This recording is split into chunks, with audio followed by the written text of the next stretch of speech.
एखन जे खास कऽ अपने लग जे अबै छै तकरा अपने हस्तरेखा देखै छियै, कतेक आदमी मस्तक रेखा सेहो देखलक, किछु आदमी मुँहके भावसँ बुझि गेल, किछु आदमी जे छै से ओकर जन्ममिति देख कऽ ओकर भविष्य करै छै। अपनेके सहजता कोनसँ होइए?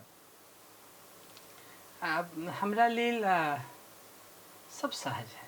अच्छा, हस्तो देख लेलहुँ, मस्तक देख लेलहुँ। ऐसे पहिलका वाला इंटरव्यू में हम कहले रहिए कि कॉम्बो सब चीज हमरा पास है, अपने के समस्या के कथी से लेके आयल जाओ। कोनो एहन व्यक्ति आ गए जरा डेट ऑफ बर्थ ना या हाथों ना है, कोनो एक्सीडेंट में कट गेल है, ओकरो इच्छा है भविष्य जाने के, तो कहले सगुन प्रकरण है, ओहो तौर तरीका है।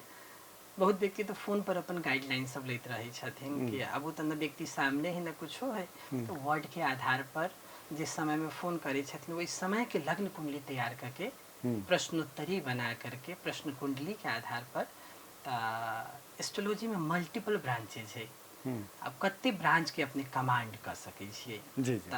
मेजरली हमरा लेल जे फ्लो रही है कुंडली रीडिंग के, होरोस्कोप रीडिंग के मैक्सिमम फ्लो, हैंड रीडिंग के मैक्सिमम फ्लो, नक्शा बनावे के लिए मैक्सिमम फ्लो, घर के वास्तु के अनुसार से नक्शा, जमीन के ऊर्जा के जांच के लिए, फैक्ट्री के लेआउट सब के लिए, एहि प्रकार के बेसी फ्लो रहे।